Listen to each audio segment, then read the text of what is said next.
Jésus-Christ, Shalom. Nous célébrons aujourd'hui la solennité de la Sainte Trinité. Et comme vous le savez très bien, il est tout à fait difficile de comprendre cette grande fête partant de notre entendement ou de notre connaissance humaine. Nous avons besoin de la révélation, nous avons besoin de la connaissance divine pour mieux cerner la quintessence de cette solennité. Donc je dirais comme il est dit dans l'évangile de Saint Jean au 3e chapitre, dans le dialogue entre Jésus et Nicodème, puisque l'évangile d'aujourd'hui est la suite même du dialogue entre Jésus et Nicodème. Jésus qui dit à Nicodème, qui emploie un adverbe grec anothène.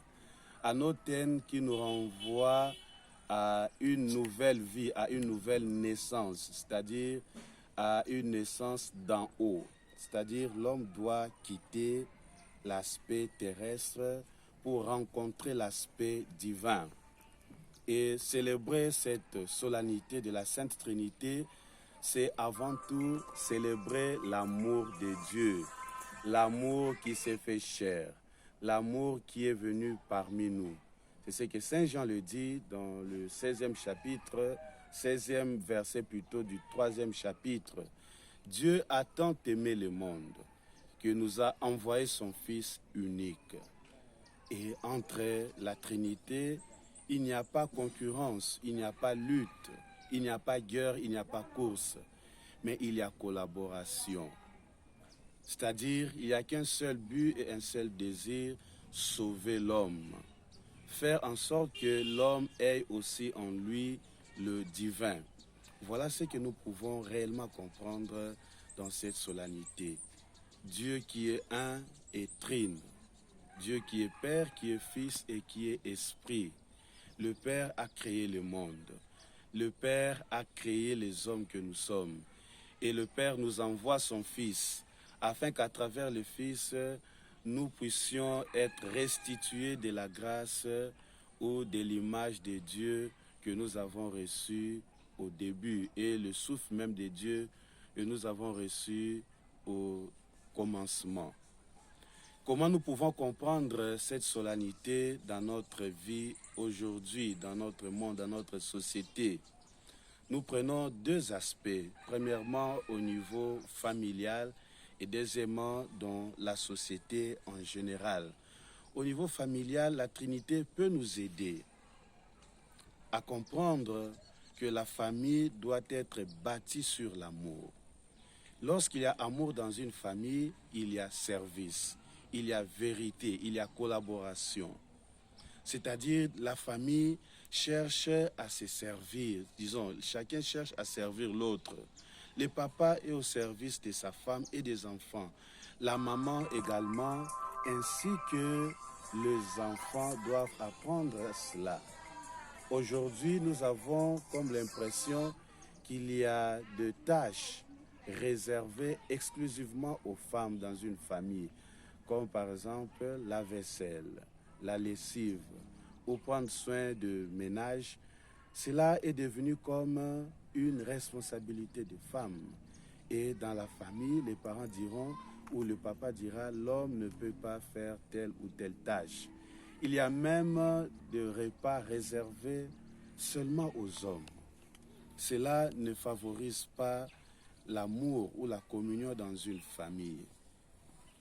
Au niveau de la société, nous pouvons comprendre la Trinité lorsque les hommes cherchent à travailler ensemble.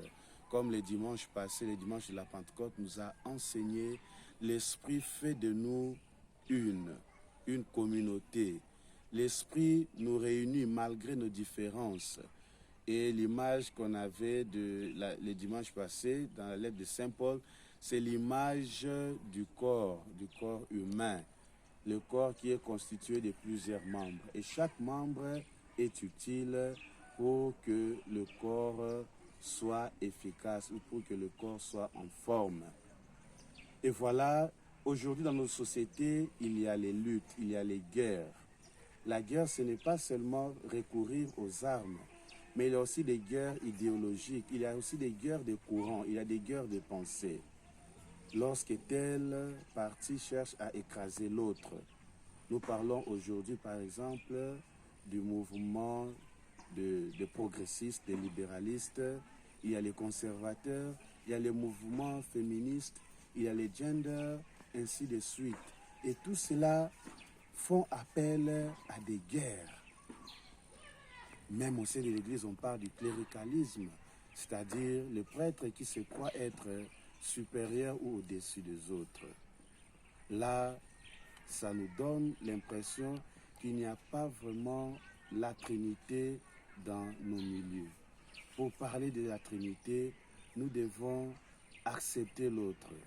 Nous devons travailler en synergie, travailler en collaboration, sans pour autant chercher à éliminer ou à considérer l'autre comme obstacle. Que cette fête nous aide à comprendre avant tout, nous sommes créés à l'image et à la ressemblance de Dieu. Et puisque nous sommes créés à l'image et à la ressemblance de Dieu, nous avons en nous l'Esprit de Dieu. Et cet Esprit qui doit nous conduire, qui doit nous amener à la grâce et à l'amour. Comme Saint Paul le dit dans sa salutation, la grâce de Jésus-Christ, notre Seigneur, l'amour de Dieu le Père et la communion de l'Esprit Saint soient toujours avec vous, comme un don permanent qui nous guide. Que Dieu dans son amour nous bénisse, au nom du Père et du Fils et du Saint-Esprit. Amen.